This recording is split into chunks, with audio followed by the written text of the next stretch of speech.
Welcome to the Asia Travelers podcast, where we talk about all things travel running in Asia, bringing you interviews and inspirational stories from female runners around Asia.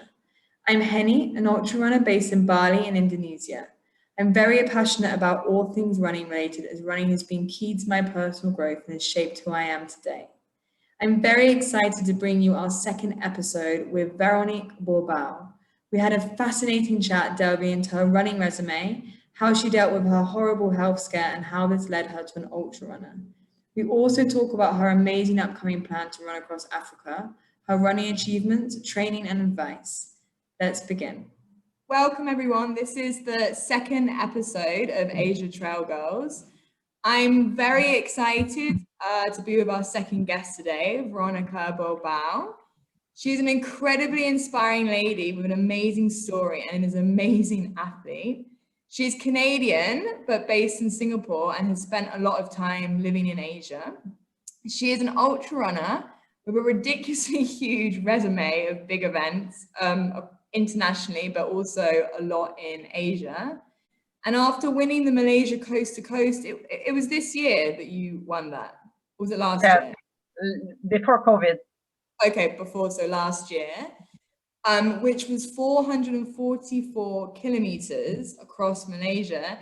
And what I love the most about this is she wasn't just the winner, but she beat all the men too. And now since that, she has been planning to run across Africa, which will be 13,000 kilometers, and she's doing it for charity.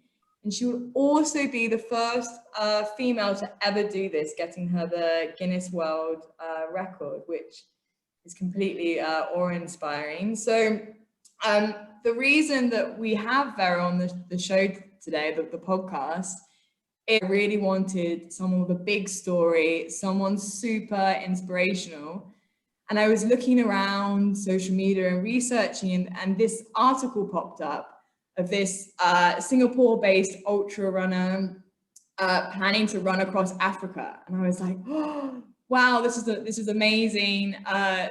Africa, especially Kenya, East Africa, work there, doing charity work.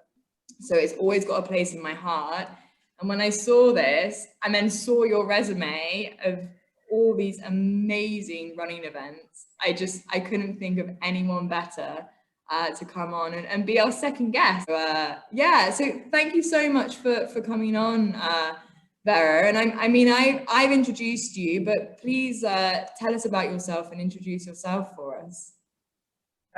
Thank you, Rennie. But to be honest, after all those wonderful words, it's almost difficult to say something because you describe myself in a scale that I would have never even described me.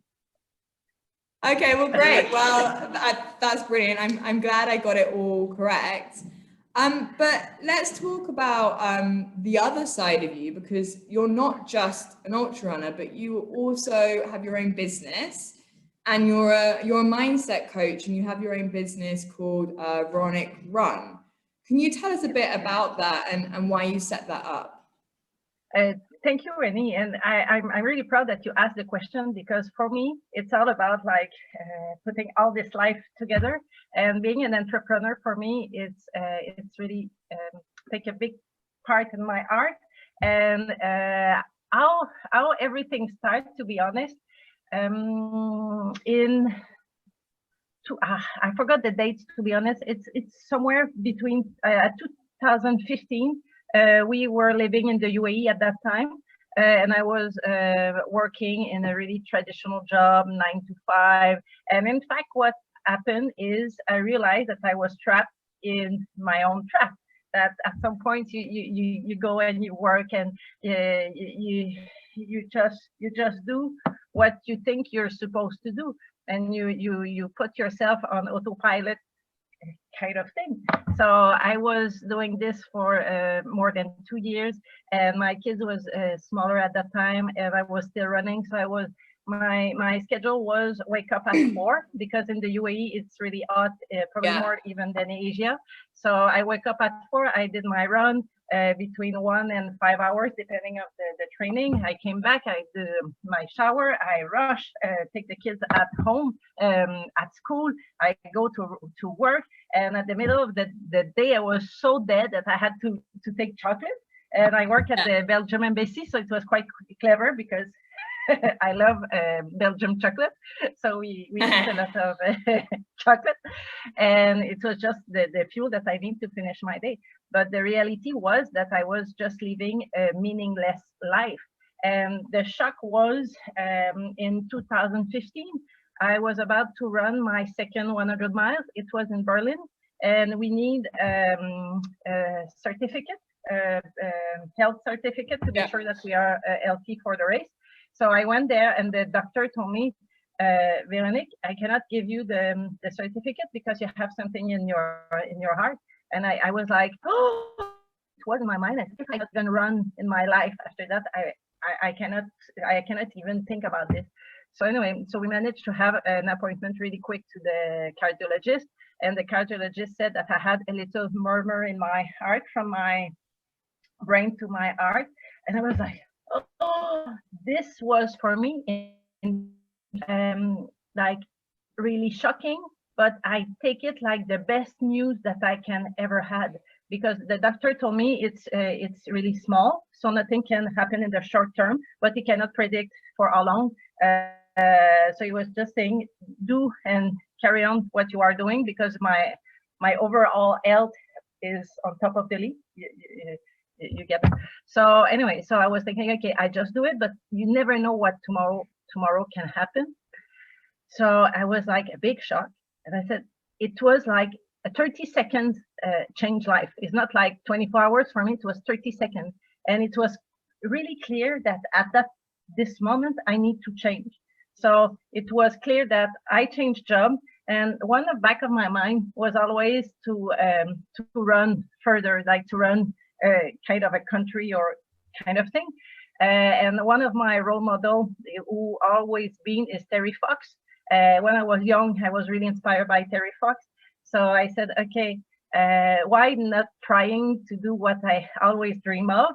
But like the majority of people, when you dream of something, you always have your little voice. It's too big. And I've never been like a really competitive athlete. Like I was never like born with running shoes. I happened to do good, but it's not something that I was aiming for at first. You see, it's different. So I'm not good. I don't do this. So I never really take my dream on, because my little voice was the main driver, you see. But as soon as I hear this about the doctor, I said, my life has to change. So it's all of a sudden I knew that I will run a country. I didn't know which. I will start my own business because it's always been my dream, but I had no clue what. I just said, okay, this is what will happen. So the months ago, I said, okay, let's do Japan, because Japan, I love Japan. Japan is safe and Japan is really nice. So I end up to run 3,010 kilometers in 72 days in Japan, but I'll start by this doctor appointment where my life just changed, and now my business, it's such a big part of myself that I will always honor, and I truly love people, and I love making change. It's not a business just to make a business. It's like my third baby, and it's why for me seeing people transform like I transform myself, it's had no price. And all the person that I work with, all my clients, are an extension of myself, kind of thing. So and my perception of life is we are all interconnected, and if we act through love, compassion, and oneness, we can do a better world. And it's my philosophy that I have in all the part of my life. That's a beautiful story, and it's so inspiring to hear. And what I love the most is you took something so scary and negative, but you made it into a positive, you know, finding out something like that, a huge health scare, you could easily just kind of crash and go into a really dark place and a place of panic. But instead you took it and just transformed your life and became this, you know, the best version of yourself. And that's such a beautiful story for people to hear. And let's backtrack a bit to that. Like when you found out that news, you know, how did you feel, and how did it affect things? Like how did you get from finding out this huge, scary, life-changing thing to then, okay, I'm going to run across Japan, I'm going to transform myself, I'm going to be an ultra runner and inspire people. Like how did you get there? I love your question. And okay, so when I had the news, for me, it was like by step. The first news when I go to the general doctor and he told me that you need, I was thinking I die. And I was thinking that I will die. Like it's a fact, I will die. I will not do 24 hours more. The meaning of life. Like I remember when I was discussing with the doctor, and I remember how the first thing I was after that in my mind was how it was a reminder of how we can take care of life, or how we can do not take care of life, and time is our major asset. And when I was there, it's like not fast forward, it's coming back in the past, because for me, life is something really important, that the meaning of life, how we live our life. And when I was 11-ish, I was like when you are kids and you go, I don't know if you have this in UK. You go in a summer camp, but you stay there. It's 24/7. You see my yeah, sure, yeah, like a school trip, camping or somewhere. Yeah. So anyway, so I was there and I hated it because I'm fundamentally like an introvert. I have to be by myself, and I need time anyway. So even kids, I had never been able to be with a big crowd. So anyway, so I was there and we were in a pool, and the full people in the pool. So long story short, someone come in my shoulders, I drowned, and I was dead. I was dead for, I don't know, because when you're dead, you're dead. And I see like I see my body near the pool. So I was near the pool, and I was just lifting up from my body, you see, and I was looking myself, my little self of 10, 11 years old. And I said, I should be dead, because I saw myself from the outside, and I felt totally peaceful, and I was just like flying over my body, and my soul was just floating, and I go into this kind of tunnel, like it's exactly what you read in the book, but it's this isn't real. It's like purple, and I saw all my life from 0 to 10 just flash in this tunnel, and suddenly, boom! I came back, and when I came back on my body near the pool, I saw all the medic people and all that. So, and after that, what I remember at the age of 11, 12, I had some days after that, I think, life is so precious that like this, we can remove it. So even at the age of 11, 12, the deep meaning that I carry of life, even now, I think all that starts from there. But what happened is life take the leap. You see my point? So I've been like everyone, cutting in a life with what you have to do with the kids, the career, going to university, having the best grade you can have. You see all that. So what happened in this moment where I was in the doctor, I forgot the big lesson that I had at 11, and life made this true to make it again. That Yeah. at the age of, I don't remember what age I was, but at this age of adult, that my learning will be really learned. So I think it was exactly this, that like it's like if the universe said Vero, it's now or never. So at that time I was like, how stupid I was. I lost one of my major learning in life, but now I was making whatever it takes to do not lose my major learning, that life is really fragile. We are all interconnected. We can do the best of what we are by doing the best of what we can and connecting the people together. And I think it's what everything, and it's all of a sudden I just said, okay, let's do whatever I have in my mind, but I couldn't articulate yet because I didn't know yet, but I knew I was just changing my life. So I changed my life in 30 seconds.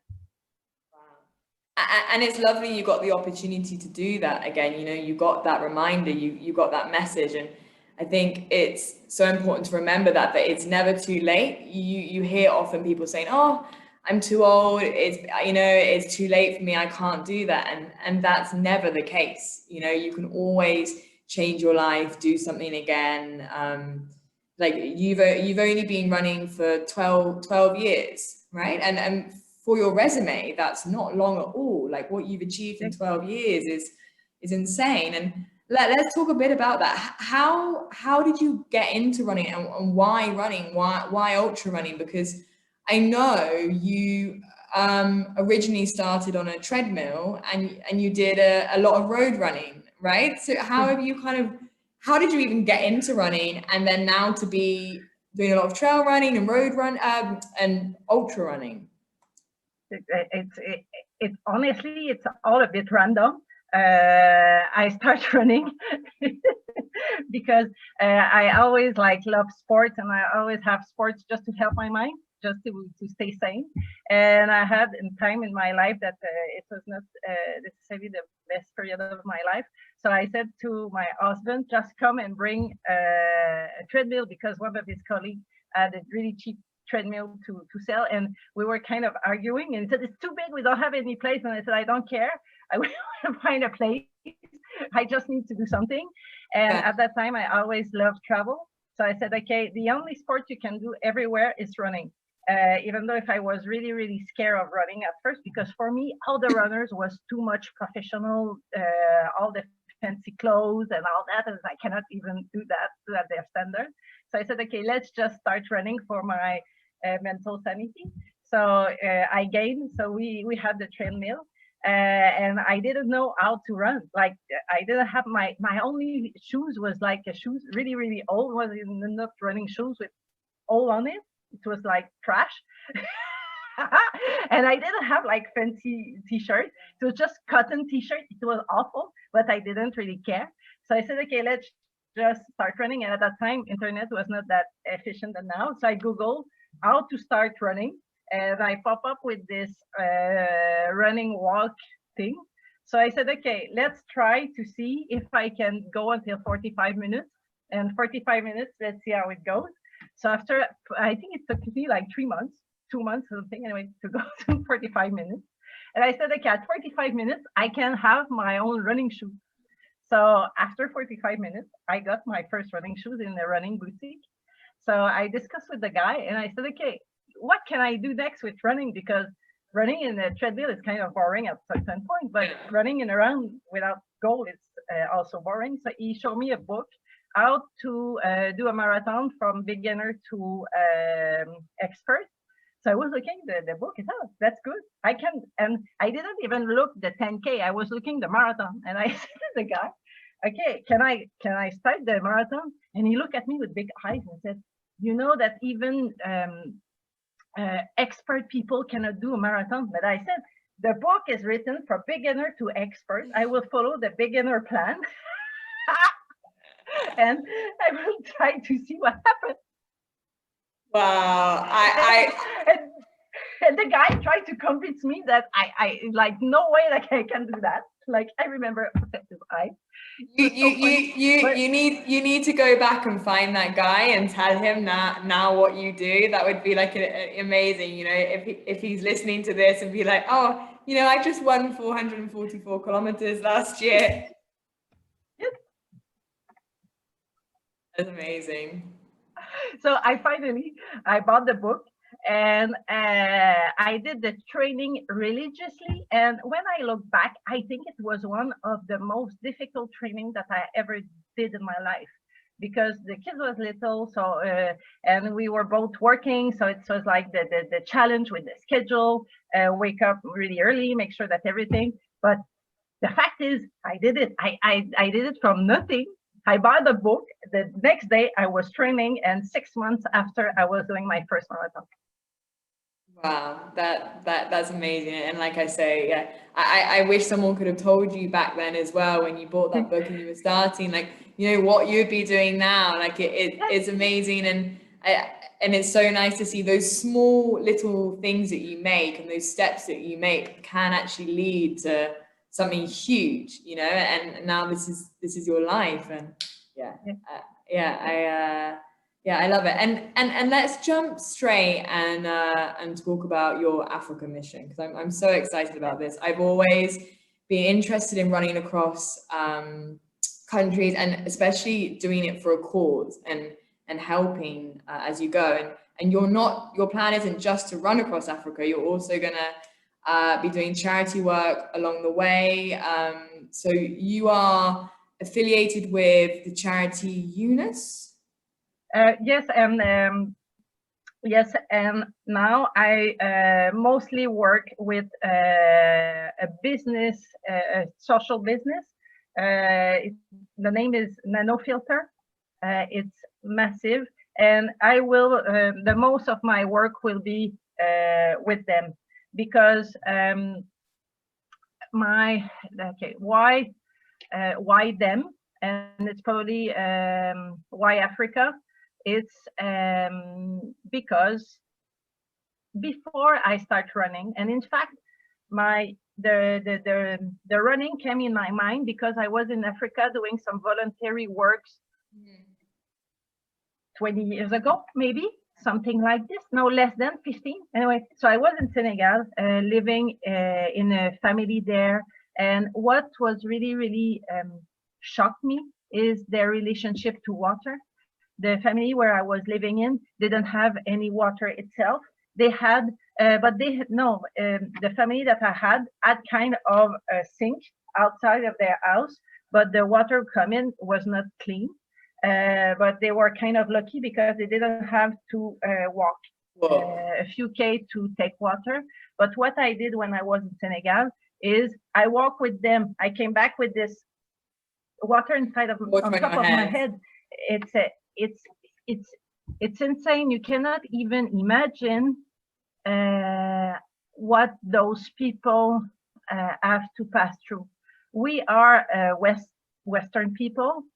We are so rich, and we don't even know it, because we are taking our comfort zone. We are pushing so much, and we are just living it.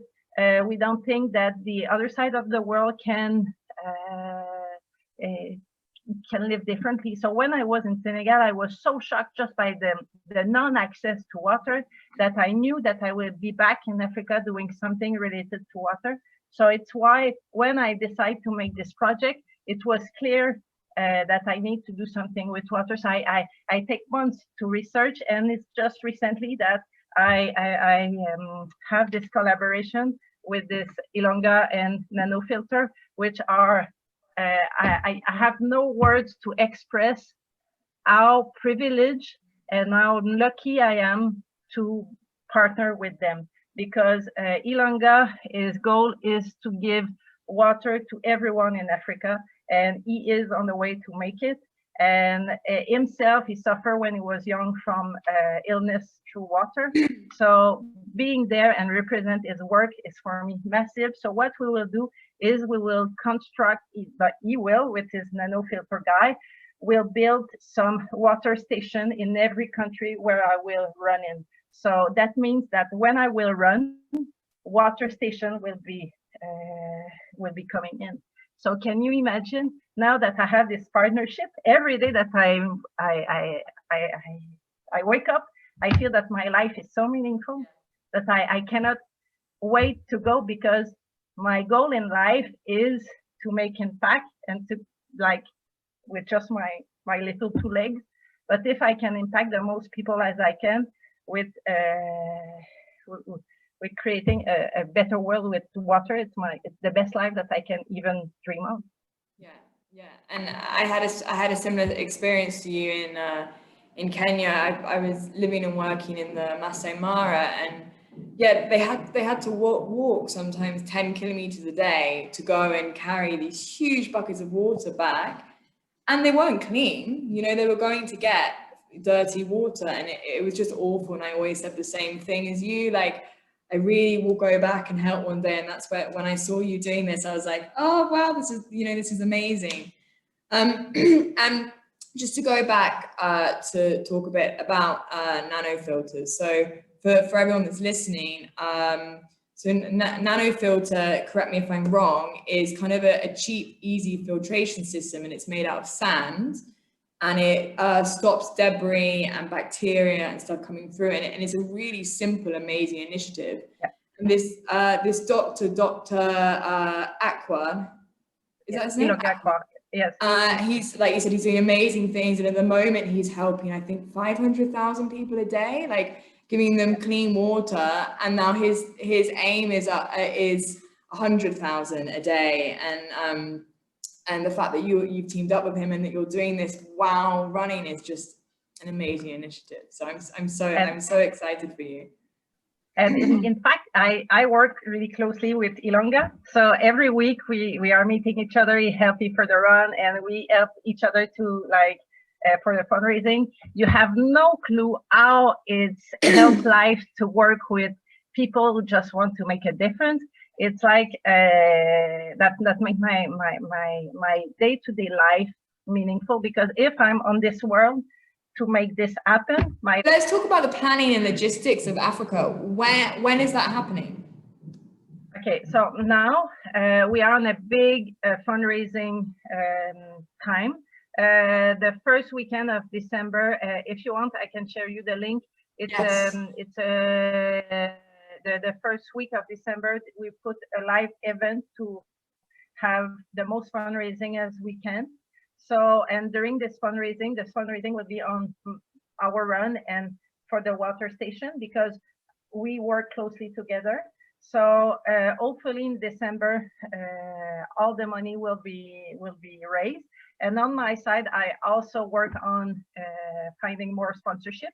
So I feel like an advertisement, but if you feel that the project is appealing to you, and if you know some corporation or something that they can just happy to work on this project, please send them to me. So we are on the fundraising stage at the moment, but hopefully we think that in December everything will be wrapped. So that will be next year, somewhere between June, August, and in between I also commit to do another race in Asia. So I need to plan my calendar, but hopefully that will be somewhere between June and August. And that's 2021, next year. Yes. For me, it's yes. And hopefully the border will be opening. As soon as I can, I just go, because I think, yes, COVID is something, but people are dying for non-access to water. So I'm ready to do whatever it takes to help those people. Yeah, great. And let's talk about, this is a huge trip and must need a lot of planning. Let's talk about the safety and logistics. Like, particularly, you're a female running across Africa. You know, safety-wise, how are you going to have support cars, or like how is that going to work? Thank you for the question. Now we are exactly in that stage. So how we are going is probably like not probably, we will have a car for sure, and hopefully one person will stay with me from the start to the end. And so like it will be for all the journey, and in between we will have some support, probably more local support, another driver, another people who help. Like it's as easy as it sounds, but more cook, be sure that the other village it's fine, and if the driver is sick, he can switch, because we need to think about all the scenario as possible. And we try to find a security guy in every different country, and it's why that working with Nanofilter has no price, because he is in Africa himself. So I feel that I'm on the best end as I possibly could, because we have admiration for each other work. So I know that I'm in the good end, and he knows that I will do everything to promote his work and make sure that everyone gets access to water during my run. That's amazing. And tell us about your route. What route do you plan to take? Are you going down the center, or what route are you taking? It's from Alexandria, so Egypt, Sudan, Ethiopia, Kenya, Tanzania. Down. Yes. And you're gonna finish in Cape Town. Yes, and now we are talking because Ilonga want to give water for in 20 countries in Africa.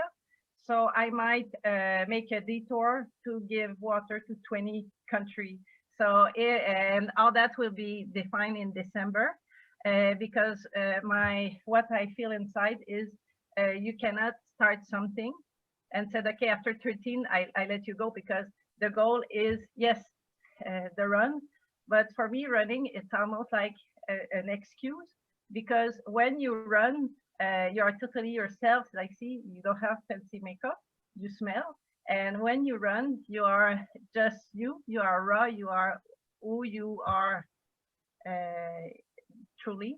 So when you meet people as they are, because they feel welcome to be as they are, because you are who you are.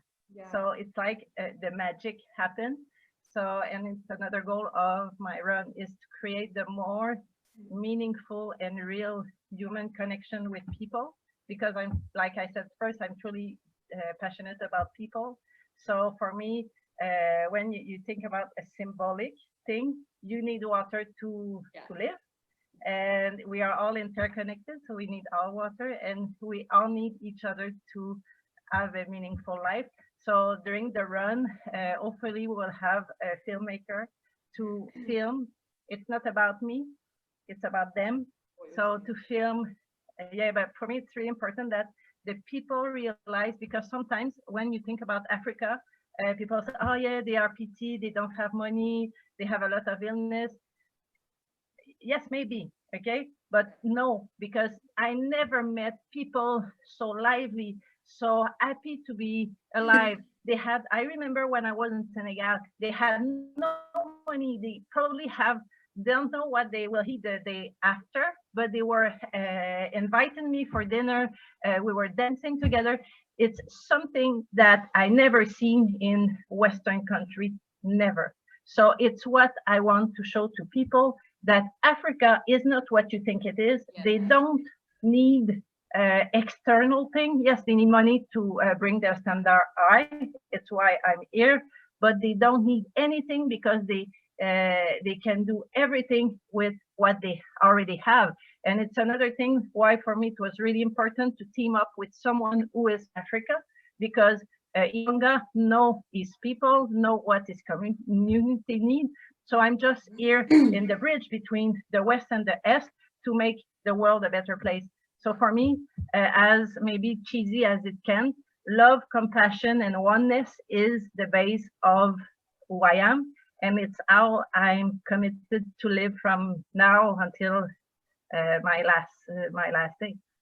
Yeah, I love that, and I'm so glad you said that because it is so true. And I had the same experience when I was in Kenya, and I was working in one of the biggest slums, and you get tourists come in and they take pictures and they put them in black and white, and maybe they make a video and put some sad music, and oh, look at all the poor people, like they're so sorry for them, and the pity, and it's like, look at the smiles, like look at how happy these people are, and they have nothing.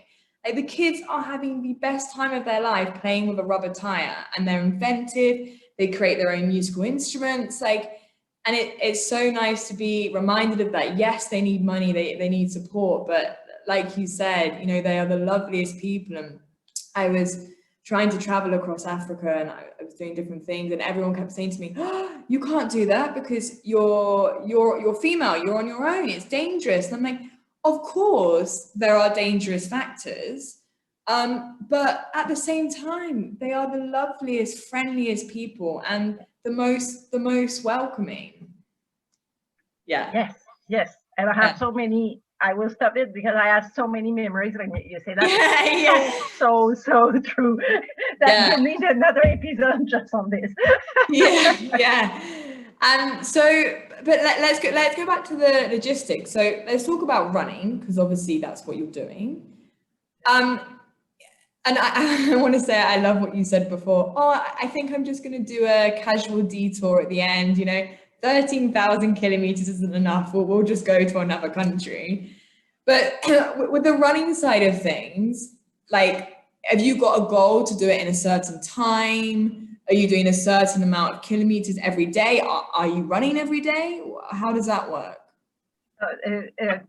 Thank you, Annie, for the question. I really like this question because I think sometimes people don't really understand what I will do. So I'm grateful that you asked. I'm already I register already my run for the Guinness World Record. So it's a really serious thing that even though if I go for water and all this amazing thing, but running itself is also for me really important because one other side of myself is pushing my limits, that I want to show to everyone that everyone can do everything they want if they put their mind into it. And for me, it's really important because it's why it's the step that I take for myself, that I commit myself to always push my standard, that to elevate my standard, to aim for the most the excellent standard in every part of my life. So it's why it's important for me to be really credible, to have this record and to aim for this. So I will have the record for the first female running from Alexandria to Cape Town. Another man did it. He was really nice anyway. So I will be the first female to doing it.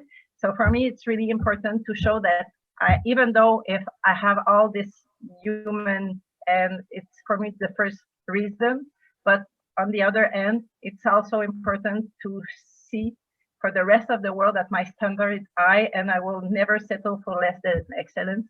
So I think both can go together. So your question about kilometers a day, hopefully between 40 and 50, but I'm also really realistic about the run, because when we will be installing this water filter, I will probably need 1 or 2 days off to just represent them, make a celebration and all that. But on my schedule will be between 40 and 50 every day for 10 days, and after that taking 2 days off and carry on this until the end. Wow.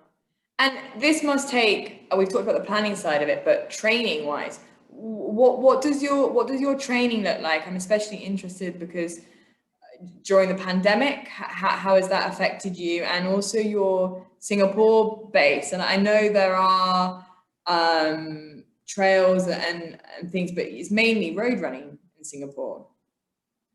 Yeah, in fact, well, we have some great trails, but in fact, for me, because I will be running on road, that Yeah. doesn't that is kind of okay for Yeah. me. And the main challenge that I have, in fact, is to because I work with a really small team, like myself, one consultant that she is massive for me. If I don't have her, I think I will die. And my kids help me, but mainly it's one, like I'm a one show person. So and what people don't realize, it's a lot of work, and it's for me it's a 24/7 thing. So I have to do this, and I also need to bring some income with my business. So it's all about managing everything. So my main challenge that I have now is to take time and go running. And it's why if people like want to support as a volunteers or something, I'm happy to to have people, because it's massive, the preparation that I have. So and I need to rebalance my priority and to put more time to my running and balance the preparation, because for me this run it's my life mission.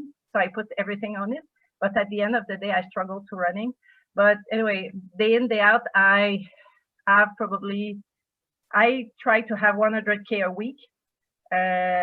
So it's okay. I think, not I think, but I'm confident with 100K, but I need to do more speed work and all that. But I don't focus on that much, because it will be so long that even though if I lost some speed, I can live with it. So my training is probably 10 to 15K every day.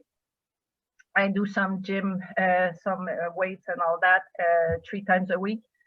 And on the weekend, I try to do 2 long runs to be sure that I maintain at least 1 marathon a week.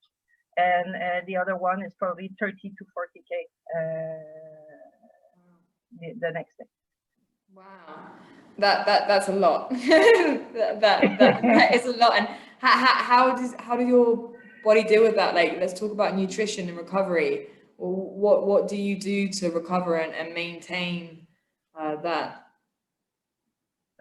Thank you for the question. It's, to be totally honest, some weeks I need to be more careful with myself than others. Like, we are all human. So I try to do my best, like like we all know. When I finish a run, I try to hydrate myself. And I think Asia creates something that the best in the world is coconut water. So I think I will take bath in coconut water. So coconut water, and the people who follow me knows that I'm a big fan of ice cream. So when I run, I do ice cream. So instead of taking gels, I take ice cream. Wow. So yes. That's a new one. I love it. Yes, so it's ice cream and during my run. And one thing also that I didn't mention, but for me it's really important, is people, the nice quality people that I run with. So I have some amazing friends that I run with here. Like, I had such amazing friend that I run in the UAE.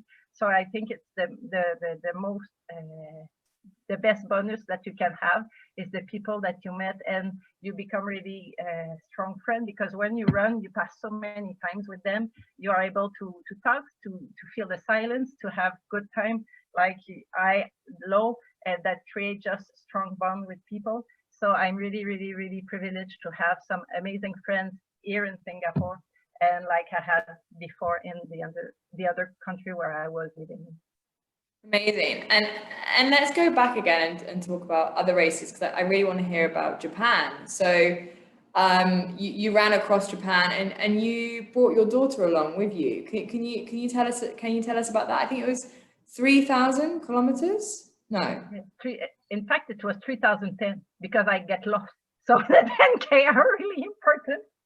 That always happens in Asia too. So the 10K, it's why I never forget this. This is 3,010, because at the end, anyway, I want to go back to the hotel and I get lost. That's why I add 10K. But yes, it was, to be honest, this is one of my best, like this and C2C was my best running experience. I cannot even find words to, and try to be um, small in my answer. But it's beyond words, because when I did Japan, I had no clue that I can even finish this. How can I? Do you know what I mean? Because Yeah. I did remember that when I did Japan, I had the idea in 2015 after this appointment, and I was not the athlete that I am now. So I go back to It was a whole time, new and thing, yeah. yeah, and people was like, this Vero was just like casual and always happy. And do you see, I didn't have the CV that I have now, so people was not even convinced that I can do this crazy thing. So I did what I always do. I just do it, and I started. And for this experience by phase, you started. I was so super stressed and said, what this strange idea I have in my mind. But what happened is you discover yourself, you discover people that you are in, and you immerse yourself with such an amazing scenery that life is just become on another level. And when I was in Japan, I knew that that would be my life. And Yeah. it was exactly like this. This is my new life. And I was thinking, how can I do this meaningful for the world that I'm living in? So that took me a few months to bring that to my mind, and I came back with Africa. So in Japan was all about people, all about I can do that. You don't have any idea that your body is that strong, and your mind is just something else, because you just keep going, and you realize that in fact all the things that you think you are, in fact you're not. You're everything you decide to be. Does And I that make love that you took your daughter with you. So she went on a bicycle with you the whole way. Yes, and it was not planned, because the way that I am is I let welcome life and said, okay, let's what happened next. So the first plan was that I was just going by myself with a baby stroller. So my daughter just turned 18, and sometimes when you have 18, you have up and down. So I said, okay, the best thing in life is to travel and to explore the world, and to explore the world differently. So I just said, okay, what do you think if you come with me, but you will bring all the tent, because the goal was we were literally camping everywhere along the way. We didn't have any fancy thing. So she had all the camping stuff and everything on her bike, and she was following me. But at 18, it's old, but not No, big but enough. that's an amazing experience to have at 18 years old. That will be with her for the rest of with her life, and I'm sure it's shaped her. So what an amazing experience. I really want to talk about Malaysia. So like we said, that you were the first one, you beat all the men running the coast to coast, 444 kilometers. What I'm really interested in about this race with you is that you were the one that slept the most, but you run. Is that correct? That you won, Yeah. sorry. Especially you're very experienced with running for a huge amount of hours. And there's always this thing in ultra running, what's the perfect amount to sleep? Like, do you sleep? Some people talk about 1 minute naps being, the most amazing thing. The fact that you did something very unusual and actually slept the most, but you won too. Can you tell us about that? And yeah.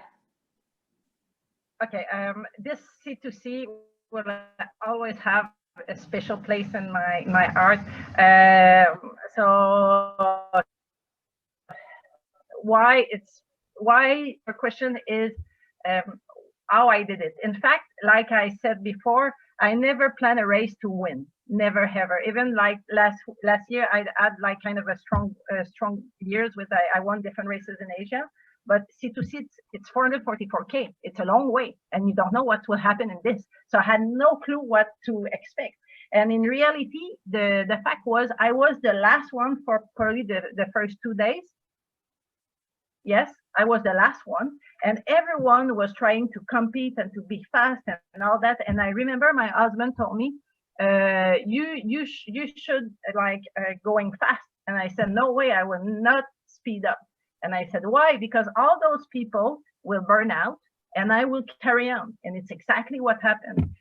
I think it's because I know myself, and I happen in a place where I know in a race, and when I train for a race, really specifically,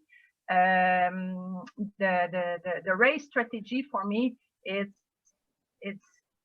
shaping, like you do this, you da da da da da da. It's something really precise that you have to follow. So because for me it's really important to follow a race strategy. It was really important, and for that I need to really thank Seo Kang, because it's him who in a certain point was telling me what to do and coach me along the way. Seo Kang is the race director of the C2C, and okay. I have a strong admiration for this guy. So I was always asking, what should I do next? So he told me, okay, you will have this in the next section, sleep there. So I was really take in consideration everything that he told me. And even on the last day, he said, okay, Vero, this one, you can just sleep 2 hours, you can crush it. And the last day was the most challenging day, but the most beautiful day too. I know that one of the runners was, because it was, to be honest, the C2C that I was in was really competitive, like the standard was really high. And I knew that the guy was just behind me, wanted to win. And I knew at this day that I can give it a go. So I just said to myself, I give it a go and let's see what happened. And I never had this thought in my life. And I was trying to to calculate and pace myself, because the last day was 60K. So for keep in mind, I have more than 300K in my legs. So the last marathon, I did it in 4 hours and a half. Can you believe after that? 300 So if you ask me to do that again, I'm even not sure if I can. So anyway, so the last day I just go for it, and the most beautiful thing happened and just clicked something in my mind was after the marathon. Like it was kind of a joke. I said, okay, Vero, you win, you can stop and have a coffee for multiple hours and you will still win. And I said, it's not about winning, because everyone said you can slow down. And I said, no, because I want to know how far I can push. So I carry on and I push. And even at the end, I get lost, because I always get lost. So I get lost and I managed to, I don't remember by heart my statistic of the last day, but my last day was my fastest day ever on my running. And what changed me is I always said to people, you can push yourself and reach the like your ultimate limits. I always say that to my clients and to people, because I truly believe it. But when it happened to me in a level of intensity that high, it's like, if I can do that, if I can push my limit that much, that means that I literally can do everything I want, because the only limit that we have is the one that we put on ourselves.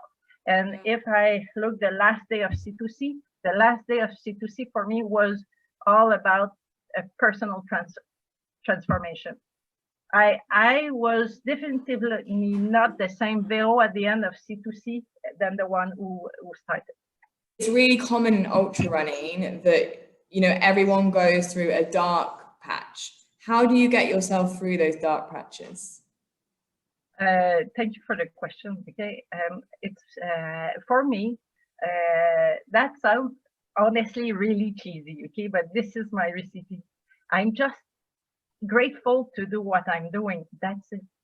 When I'm really bad and I have so many anecdotes that I can tell that I had this dark patch. I don't say that I don't have any dark patch. And I think my method is 2 things. Before a race, I have all the strategy in my mind, from A to Z, plus, plus, plus. So I kind of think of all the worst scenario as possible before I start. So when something happens, I can, like, in terms of nutrition, I can, okay, let's do that instead. So I'm kind of plan about this, so I don't let life take like over. So I have strategy. So about race, it's what I'm doing. And when I'm just down, and when I just like, what the hell I'm doing here, I take like time internally, just inside of me, and I go back in a state that I know I'm good, and I look outside and I say, wow, I am the most privileged people on the planet.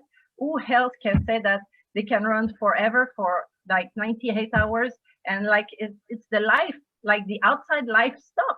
It's a privilege to be able to, for a time lapse, that you don't have to work, you don't have to check your email, you just go missing in the wild. It's amazing. And because you have two choices, you either look your dark side or you look how amazing it is. So I always make the promise to myself to be grateful for that, because for me, I'm so grateful about running. So it's my recipe. It's just to be grateful. Yeah.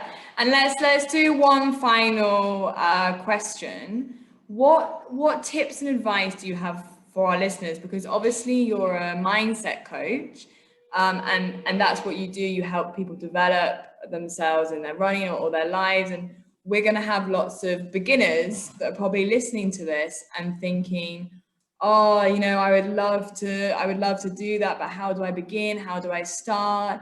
Can you tell us about that? And thank you for the question. And just give us advice, tips. Yes, a lot of people, when they start, they are really intimidated by the running and by all the fancy people and all with the term of the running. And I think sometimes the running language killed the running. So I was the first advice, and even for people like in any level, know your meaning, and your meaning of running is probably more than just the pace that you run at, your PB. Yes, it's all of that is good, and all of that is fun because you push your limit and all that. But my advice is not being caught in that, because if you being caught in that, it's like if you do not allow yourself to dig deep and reach your why of your run. So for me, it's know your why you are doing what you do, and more you know your why, more you can enhance it with more meaningful things like gratefulness, love, and what is special for me. But know what is special for you and add it for you, because it's your special garden. So don't be caught by the external term of running. Find your meaning. Yeah, I love that. And Vero, thanks so much for coming on the podcast. It's been a pleasure to speak to you, and you're completely inspiring, and you would have really inspired everyone listening today. And good luck with Africa. I'm so excited to hear more about the planning and how that goes. And on the post, we will post all about your charity page and who you're affiliated with and all the logistics like that. So for anyone that wants to help out volunteering or wants to donate money, they can have those details. But your story is beautiful and completely inspiring, and it's been a pleasure to speak to you. Thank you, and I hope you will be able to join me for a few K in Africa. I would love that. So I would love it too, definitely. In Kenya and see your friend that you had at that time. Yeah, I would absolutely love that. But thank you again so much for coming on. Yeah, thank you for inviting me.